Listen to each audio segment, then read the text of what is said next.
अस्सलाम वालेकुम बेटे, कैसे हैं आप? ठीक ठाक हैं? होपफुली पूरी उम्मीद है मुझे कि आप सारे जो है वो खैर खैरियत से होंगे और अपना जो क्वारंटीन एक्टिविटीज़ हैं उनको बड़ा इफ़ेक्टिवली मैनेज कर रहे होंगे और अपना टाइम जो है उसको बेस्ट पॉसिबल अंदाज में जो है यूटिलाइज़ कर रहे होंगे। टाइम मैनेजमेंट एक मुश्किल काम है और ख़ास तौर पे ऐसी सूरत में, जब मैं बार बार ये बात दोहरा चुका कि ऐसी सूरत में जब आपके पास कोई इमीडिएट एक्शन प्लान भी नहीं है, इमीडिएट जो है वो कोई चैलेंज भी नहीं है, इमीडिएट कोई रिक्वायरमेंट भी नहीं है, तो फिर अपने आप को मैनेज करके ज़िंदगी गुजारना, ये टाइम को प्रॉपर्ली मैनेज करना, दैट इज़ डिफ़िकल्ट टास्क, मुश्किल काम है। लेकिन फिर बार बार एक बात ये भी बार बार दोहरा चुका कि असल जो क्वालिटी है, असल जो करैक्टर की रेजिलियंस है, वो तभी सामने आती है जब आप कुछ डिफरेंट करते हैं, जब आप कुछ जो है वो कोई हट के कोई चीज़ करते हैं। Only then you can evaluate yourself. Easy हालात में तो सभी जो है वो अचीव करते हैं, सभी जो है वो अपने आप को मैनेज कर लेते हैं। मुश्किल हालात में जो अपने आप को मैनेज करता है वो फिर स्टैंड आउट करता है और वो फिर इंशाल्लाह आपके एकेडमिक्स के हवाले से भी अगर आप बात करें तो इंशाल्लाह जो बच्चे इस वक्त स्ट्राइव कर रहे हैं, जो इस वक्त स्ट्रगल कर रहे हैं, जो इस वक्त मेहनत कोशिश कर रहे हैं, वो आपको एकेडमिक्स में भी जो है वो एक शानदार परफॉर्मेंस जो है वो शो करते हुए नज़र आएंगे। So hope for the best and my best wishes are always with all of you. आज हम गुलिस्तान ऑफ सादी हमने चैप्टर स्टार्ट किया हुआ था पहले से, तो उसी की फर्दर हम डिस्कशन जो है वो करने जा रहे हैं।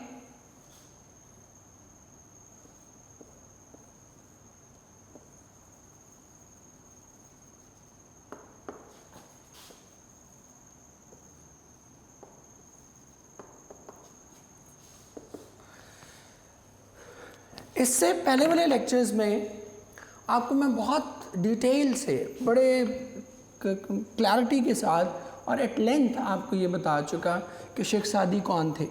पर्शियन स्टोरी टेलर थे, फ़िलासफ़र थे और उनका जो सबसे बड़ा कारनामा है वो ये कि आपको मोरालिटी सिखाते हैं without making you feel awkward. एक ये बड़ी महारत है, ख़ास तौर पे हमारे यहाँ जिस तरह का आजकल ट्रेंड है। तो जो मोरालिटी सिखाने वाले हैं, बिलीव मी,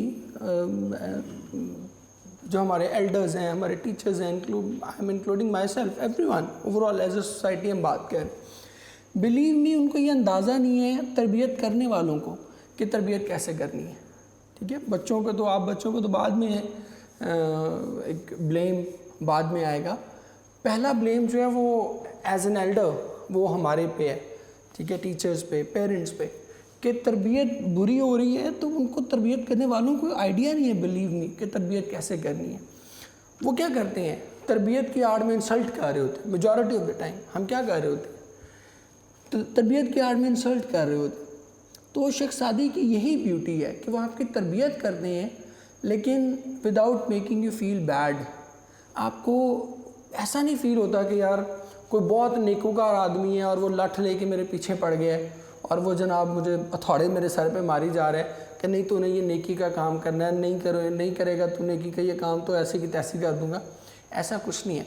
वो बड़े ही अट्रैक्टिव, बड़े ही ल्योरिंग, बड़े चार्मिंग अंदाज में जो है आपको एक कहानी सुनाते हैं, एक स्टोरी सुनाते हैं और उस स्टोरी के थ्रू जो है वो कोई ना कोई मोरालिटी, कोई ना कोई मॉरल वैल्यू वो जो है वो आपको सिखाते हैं और यही उनकी ग्रेटनेस है। And it looks so pleasing to read. बड़ी आपको जब आप उनकी कहानियाँ पढ़ते हैं तो आपको कतई नहीं फील होता कि ये कोई बंदा है ऐसा जो कि हमें नसीहतें कर रहा है, जो कि हमें फोर्स कर रहा है। ठीक है, तो ऐसा आपको बिल्कुल जो है वो फील नहीं होता और यही जो है वो शेख सादी रहमतुल्लाह अलैह की जो है वो ब्यूटी है। और फिर दूसरी ब्यूटी हम उनकी ऑलरेडी इससे पहले डिस्कस कर चुके पहले वाले लेक्चर में कि एमर्सन ने भी यही कहा कि वो परपेचुअली मॉडर्न है। उनकी जो बातें हैं वो हर दौर के हिसाब से एक्यूरेट हैं।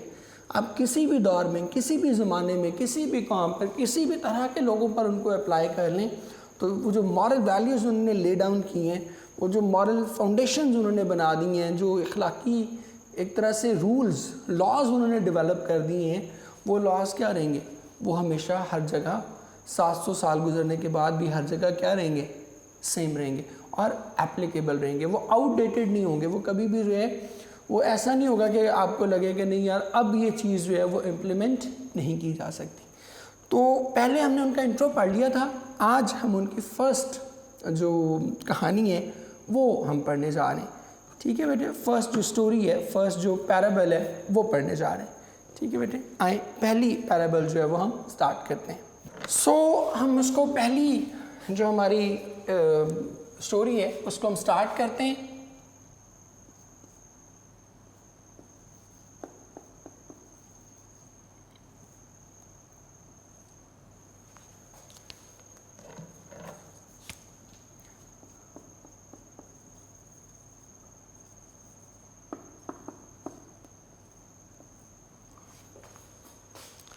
यहाँ आपको पता है अपने मानी लिखते हैं, यहाँ हम उसके सिनोनिम्स लिखते हैं और एन पे हम क्या करते हैं, हम अपना जो ग्रामर वर्क है उससे रिलेटेड जो काम है वो करते हैं। तो हम स्टार्ट कर रहे हैं जी। वो कहते हैं कि once a king and a Persian slave were sailing in the same boat. Sailing कहते हैं ट्रैवलिंग, मैं लिख भी देता हूँ, सफ़र करना, सेलिंग,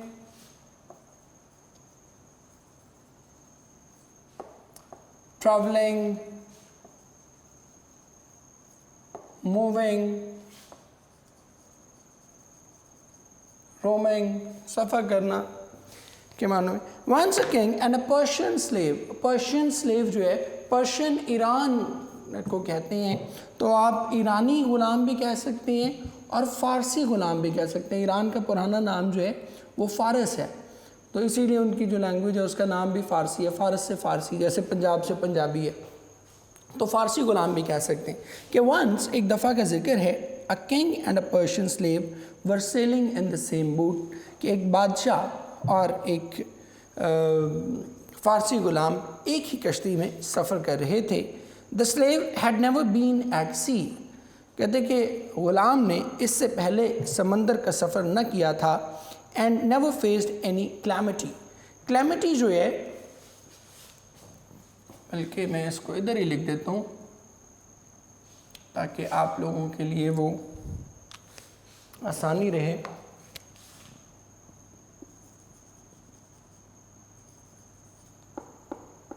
क्लैमिटी इसको हम कहते हैं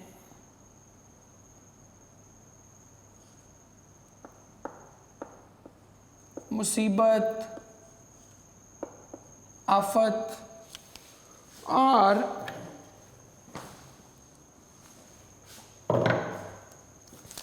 इंग्लिश में हम इसको कहते हैं प्लाइट। प्लाइट कहते हैं मुसीबत को, आफत को। The slave had never been at sea, कहते कि ग़ुलाम ने इससे पहले समंदर का सफ़र न किया था। And never experienced any calamity, अब एक्सपीरियंस का मतलब यहाँ पर सामना करना, फेस करना है, ठीक है, एक्सपीरियंस सेफ, और कभी किसी आफत का सामना न किया था। आफ्टर सम टाइम, कुछ वक्त के बाद, the boat was hit by a storm, storm कहते हैं तूफ़ान, मैं लिख भी देता हूँ, स्टॉर्म कहते हैं तूफ़ान। इंग्लिश में आप इसको कहते हैं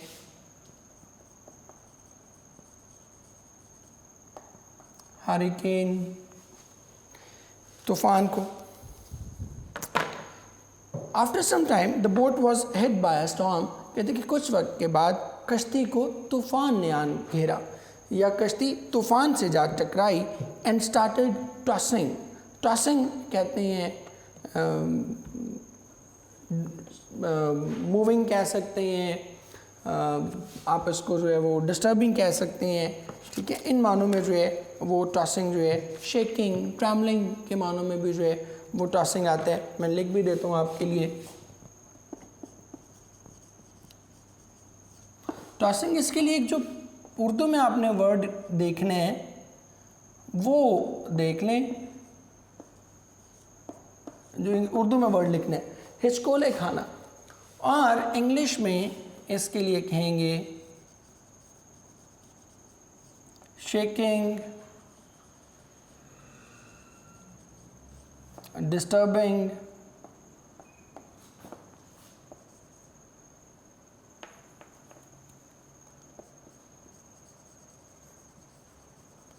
ट्रैम्बलिंग, इन मानों में आप इसको इस्तेमाल करें।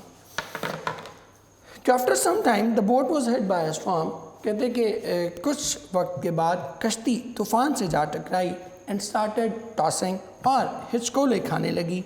It was very inconvenient for the passenger, inconvenient, disturbing, annoying, ठीक है। कहते उर्दू में इनकन्वीनियंट के लिए आप लिखेंगे इज़्तिराब का बायस होना,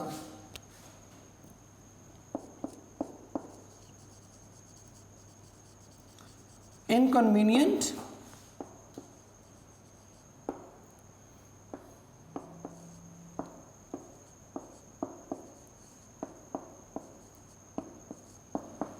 इज़्तिराब का बायस होना। इंग्लिश में आप इसको लिखेंगे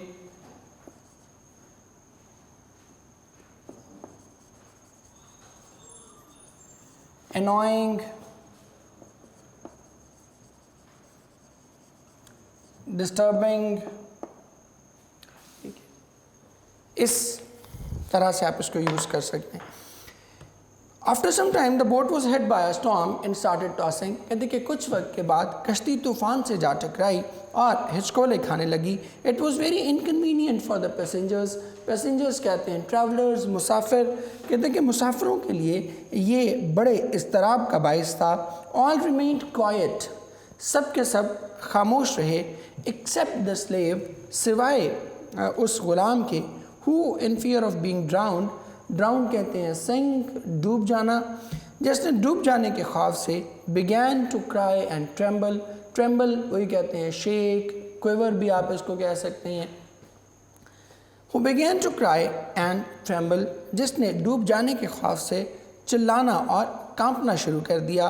and created inconvenience for others, inconvenience बेचैनी, इज़्तिराब, और दूसरों के लिए बेचैनी का या परेशानी का बायस बना। The others tried to pacify him, pacify मैं लिख देता हूँ, पैसिफाई होते हैं दिलजोई करना, हौसला देना,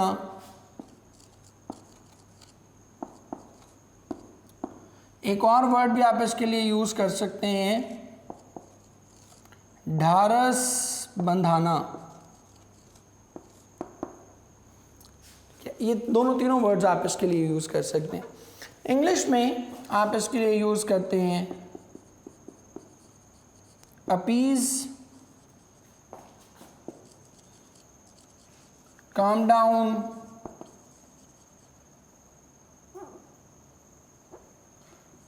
अले,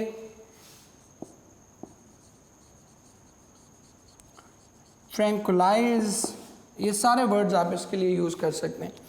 the others try to pacify him, कहते कि दूसरों ने इसे तसल्ली देने की कोशिश की, इसकी ढारस बंधाने की कोशिश की, बाय काइंडनेस एंड अफेक्शन, शफकत और मेहरबानी के ज़रिए। But he didn't hear anybody, लेकिन उसने किसी की एक न सुनी।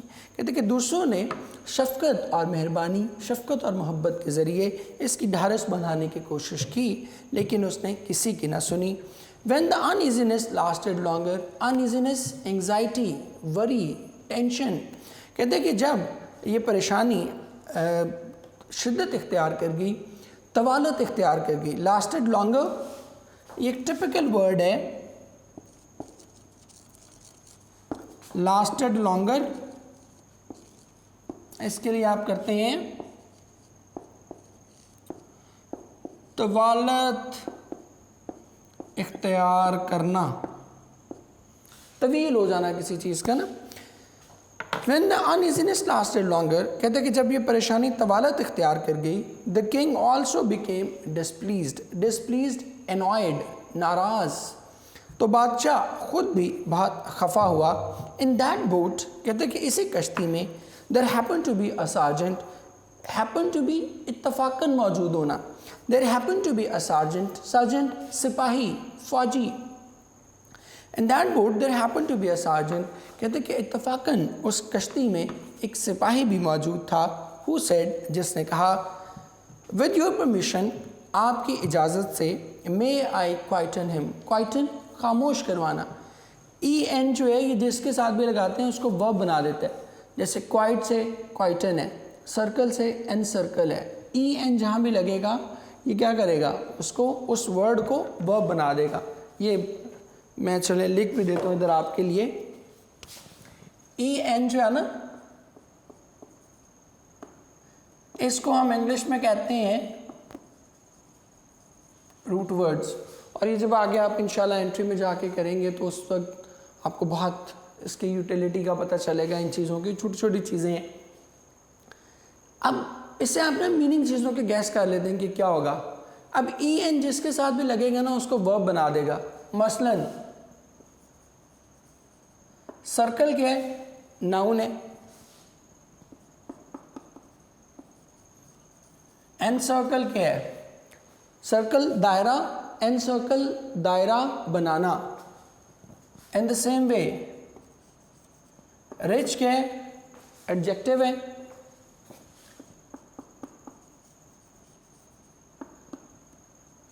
रिच जरखेज, ये अमीर वाला रिच नहीं है, रिच जरखेज, एंड रिच जरखेज बनाना। ठीक है जी। इसके बाद एनवेलप भी आप इसी में यूज़ करते हैं, और बहुत से ट्रस्ट भरोसा, एंड ट्रस्ट भरोसे में देना, किसी के सुपुर्द करना। तो ये en जो है ये क्या करेगा, ये वर्ब बना देगा। अब इसी तरह ये वर्ब भी है, सॉरी ये एडजेक्टिव है। क्वाइट, क्वाइट क्या होता है, खामोश, क्वाइटन खामोश करवाना। तो en जहाँ भी लगेगा आप समझ जाएं कि क्या किया जा रहा है, किसी एडजेक्टिव या नाउन को क्या किया जा रहा है, वर्ब बनाया जा रहा है। जैसे ये नाउन था वहाँ वर्ब बन गया, ट्रस्ट भी नाउन था, यहाँ क्या हुआ, वर्ब बन गया। ये दोनों रिच और क्वाइट एडजेक्टिव थे, एन लगने से क्या बने, वर्ब बन गए। विद योर परमिशन में आई क्वाइटन हिम, कहते कि क्या अगर आपकी इजाज़त हो तो क्या मैं इसे खामोश करवाऊँ। अब एक चीज़ और भी इसमें छोटी सी और ऐड कर लें, डिफरेंस बिटवीन मे और कैन, इन दोनों का मिक्स कर देते हैं समटाइम। मे और कैन उर्दू में दोनों के लिए सकता आता है, क्या मैं ऐसा कर सकता हूँ, ठीक है, तो उर्दू में दोनों के लिए सेम है। लेकिन इंग्लिश में फ़र्क है, इंग्लिश में मे हम यूज़ करते हैं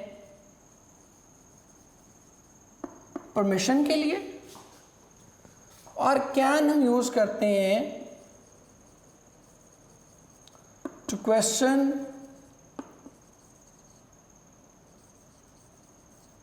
द एबिलिटी टू क्वेश्चन और चेक। जब हम कहते हैं ना कि may I take this exam, इसका मतलब क्या है, आप इजाज़त ले रहे हैं कि क्या मैं ये इम्तहान दे लूँ, you are seeking a permission. और जब आप कहते हैं कि can I take this exam, इसका मतलब क्या है, you are checking, you are questioning your ability, कि क्या मेरे अंदर इतनी सलाहियत मौजूद है कि मैं ये इम्तहान दे सकूं। सो ये फ़र्क है। इसीलिए जब आप पूछते हैं दरवाज़ा वगैरह खोल कर अंदर आने के लिए, जब आप पूछते हैं तो आप क्या कहते हैं, आप कभी भी ये नहीं कहते can I come in, can come इन का मतलब पता है क्या है? कैन कम इन का मतलब ये बनेगा कि खुदा न खास्ता कोई लूले लंगड़े आप, कोई खुदा न खास्ता अल्लाह माफ़ करे, ठीक है, कि आपको इतना भरोसा नहीं है कि मैं कमरे में दाखिल हो सकता हूँ, ठीक है, आपको घिसट के यूँ जाना चाह रहे हैं, तो आपको ये एतबार ही नहीं है कि पता नहीं मैं उस बेंच तक पहुँच भी पाऊँगा या नहीं, ठीक है। इसीलिए आप कभी भी कैन यूज़ नहीं करते, हमेशा क्या यूज़ करते? May, because may is use for asking permissions. With your permission may quieten him, कहते कि अगर आपकी इजाज़त हो तो क्या मैं इसे खामोश करवाऊँ? It will be a great favour, कहते कि ये बहुत बड़ी मेहरबानी होगी। द किंग सेड, मेहरबानी की जगह इनायत भी कर सकते हैं और अच्छा होगा। It will be a great favour, कहते कि ये तुम्हारी बड़ी इनायत होगी। द किंग सेड, बादशाह ने कहा। The sergeant ordered the slave to be thrown into the water. Sergeant सिपाही, ऑर्डर कमांडेड, कहते कि फ़ौजी ने या सिपाही ने हुक्म दिया कि ग़ुलाम को दरिया में पानी में फेंक दिया जाए, so that he could have experience the true danger of life, ताकि वो ज़िंदगी के हकीकी ख़तरे का सामना कर सके। 2 persons threw him in the sea, कहते कि 2 लोगों ने मिलकर इसे समंदर में फेंका। And when he was about to be drowned, drowned कहते हैं डूबना, अबाउट टू बी तकरीबन, कहते हैं कि और जब वो बिल्कुल डूबने ही वाला था, they pull him back to the boat, कहते कि वो दोबारा इसे खींच कर कश्ती में वापस ले आए। And he clang the stern with his both hands, clang कहते हैं चिमट जाना, थाम लेना, स्टर्न कहते हैं कश्ती का पिछला हिस्सा, और वो कश्ती के पिछले हिस्से को अपने दोनों हाथों से थाम कर बैठ गया, कि डर के दुबक के उसने कश्ती का पिछला हिस्सा पकड़ा और चुप करके बैठ गया। Then he sat down and remained quiet, फिर वो बैठ गया और खामोश रहा। This appeared strange to the king, कहते हैं कि ये बात बादशाह को बहुत अजीब लगी। Who could not comprehend the wisdom and the action, comprehend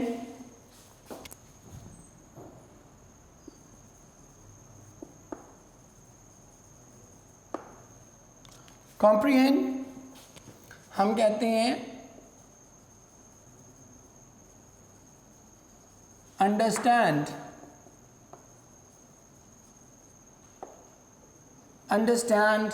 realise, इस कॉन्टेक्स्ट में जो है वो हम इसको इस्तेमाल करते हैं। समझना इंग्लिश में भी।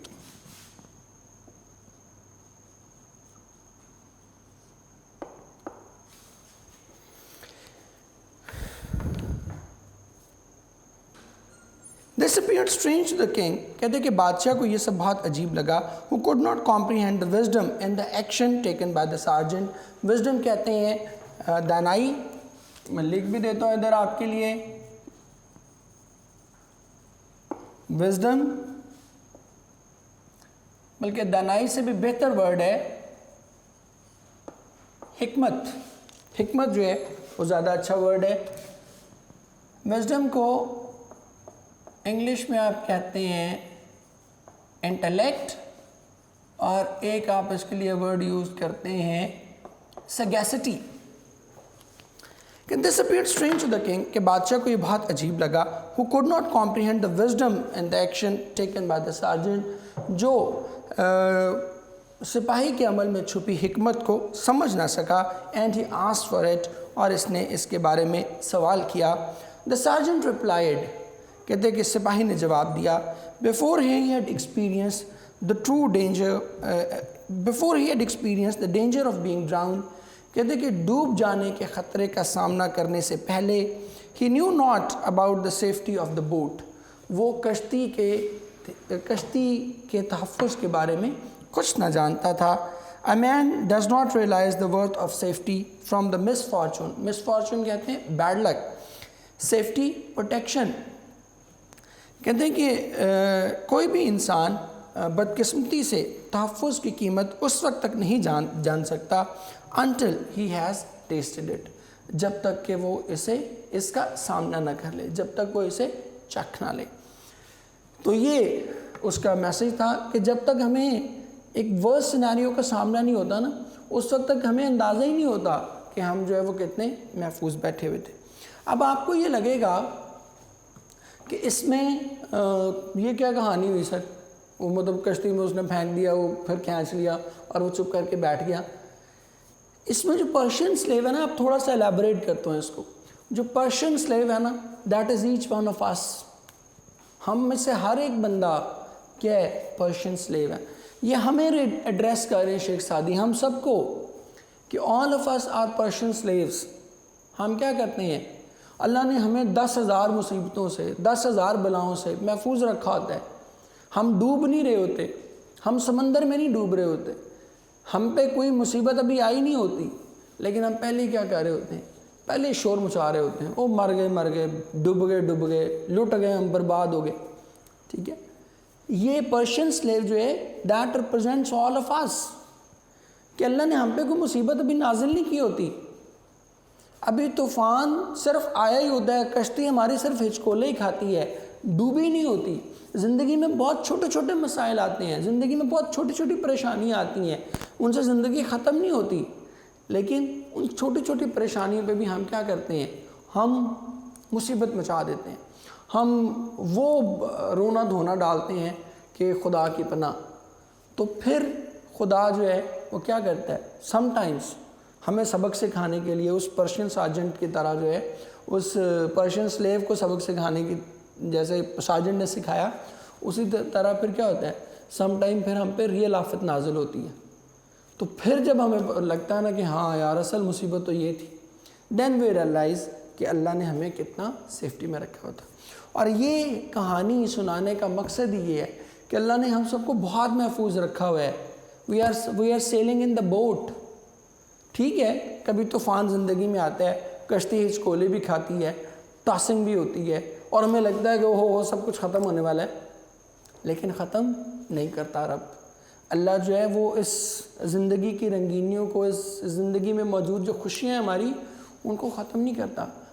लेकिन हम इतने डरे, इतने सहमे हुए, इतने खौफज़दा होते हैं कि कश्ती के अंदर महफूज बैठे ही हम क्या कर रहे होते हैं, शोर मचा रहे होते हैं कि हम तो मर जाएंगे, हम तो डूब जाएंगे, हमारा तो जनाब कारोबार तबाह हो जाएगा, नौकरी चली जाएगी, तालीम ख़राब हो जाएगी, नंबर अच्छे नहीं आएंगे, क्वारंटीन में दिन गुजारने पड़ेंगे, कोरोना आ गया। ये सारी चीज़ें क्या हैं, ये सारी चीज़ें वही हैं, वही एटीट्यूड है जो उस पर्शियन स्लेव का एटीट्यूड था, कि अभी वो डूबा नहीं था लेकिन पहले ही शोर मचा रहा था। और क्यों शोर मचा रहा था, क्योंकि उसने अभी ज़िंदगी की किसी रियल आफत का जो है वो सामना नहीं किया था। तो आज के लिए हम जो है वो टेक्स्ट बुक में से इतना ही करेंगे। अब हम अपने जल्दी से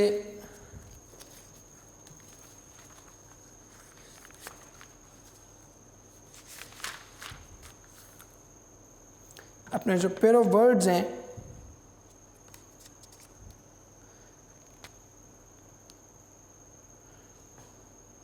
वो हम देखते हैं। 135 तक जो है वो हमारे पेयर ऑफ वर्ड्स जो है वो हो चुके हुए, और अब 140 तक जो है वो हो चुके हुए। अब 141 से ऑनवर्ड जो है वो हमने शुरू करना है। तो मैं इधर ही आप बच्चों के लिए लिख देता हूँ। 141 पे है जी,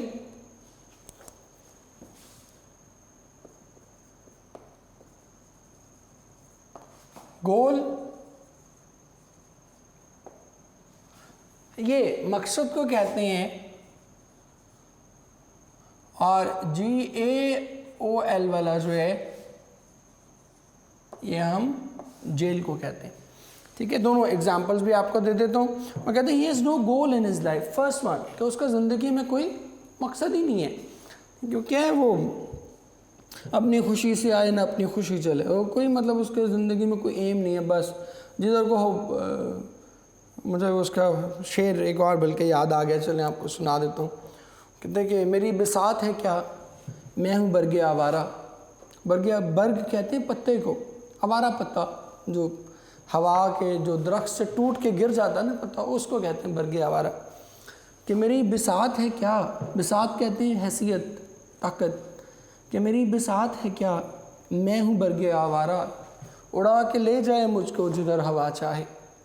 तो बरगे आवारा जो है वो क्या करता है, वो हवा की नज़र हो जाता है, वो हवा जिधर चलती है वो उधर चलता रहता है। तो ऐसे शख्स के लिए हम कहते हैं कि he has no goal in his life, बस फ्लो में बहे जा रहा है, जिस तरफ हालात उसको ले जाते हैं वो चला जाता है। और दूसरे वाला गोल जो है वो the thieves escape from the goal yesterday, कि वो क्या हुए, जेल से फरार हो गए। नेक्स्ट देखिए जी 142 गैम्बल।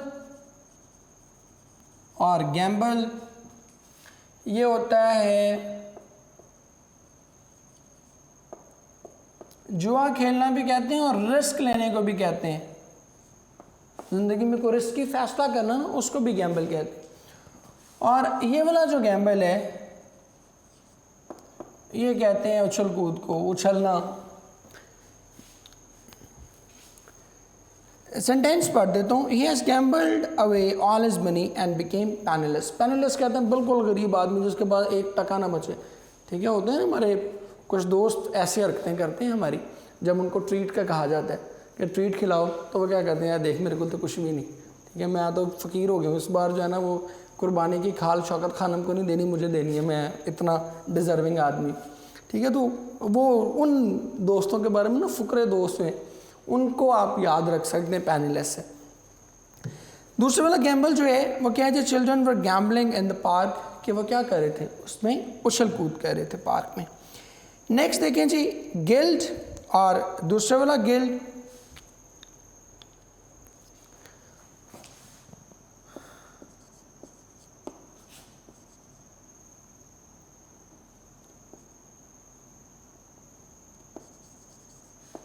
ये गिल्ड जो है ये कहते हैं सोने का पानी चढ़ाना, सुनहरी बनाना।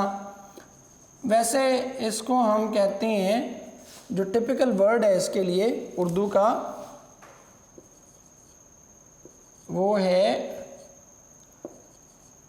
मुलम्मा साजी, कि चीज़ों पर सोने का पानी चढ़ाना।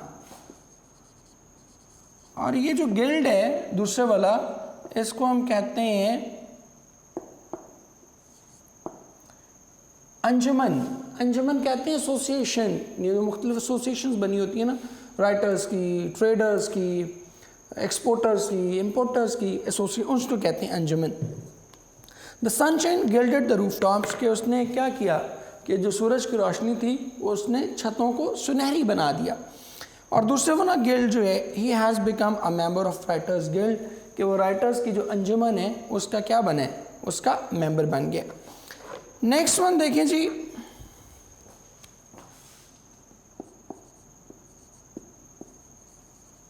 ग्लैड और ग्लेड। ये ग्लैड होता है खुश और ये ग्लेड होता है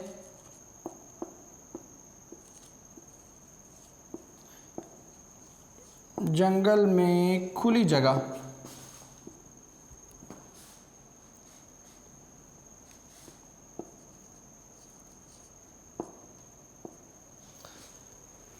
एग्जाम्पल्स देख लें। वो कहते हैं जी I am very glad to know about your good health, कि मुझे आपके सेहत के बारे में जान के बड़ी खुशी हुई है। और दूसरे वाला जो ग्लैड है, the tourist pitched their tents in a glade. Pitched कहते हैं गाड़ना, कि उन्होंने अपने जो टेंट्स थे वो क्या किए, वो एक खुली जगह पर गाड़े हैं। देन 45 पे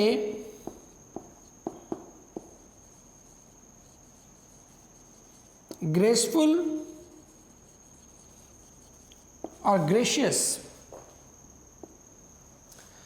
ग्रेसफुल होता है खूबसूरत या हम इसके लिए एक और वर्ड भी यूज़ करते हैं बावकार। और ग्रेशियस क्या होता है, मेहरबान। और ये अक्सर वर्ड जो है ये हम क्या करते हैं, मिस यूज़ करते हैं। हम क्या कहते हैं, you are looking very gracious today. No, it is incorrect. आप मेहरबान नहीं लग रहे, आप खूबसूरत लग रहे हैं। तो आप क्या करेंगे, आइंदा जब भी किसी को कॉम्प्लीमेंट दें तो आप कहें कि you are looking very graceful today. लेकिन कॉम्प्लीमेंट सोच समझ के देने, एवं कि पुट्ठे सीधे बंदे को कॉम्प्लीमेंट दे के मेरे पे नहीं बाद में डालना कि सर ने कहा था कि जिसको भी कॉम्प्लीमेंट देना है ग्रेसफुल कह के देने, ठीक है, सही बंदे को कॉम्प्लीमेंट देने। तो ग्रेसफुल होगा, ग्रेशियस कभी नहीं होगा। ग्रेशियस क्या है? मेहरबान। ग्रेसफुल खूबसूरत, बावकार। ठीक है बेटे, इसके साथ ही आज का हमारा ये जो लेक्चर है इसको वाइंड अप करते हैं। बहुत सी दुआएं आप बच्चों के लिए, खुश रहें, जीते रहें। Thank you.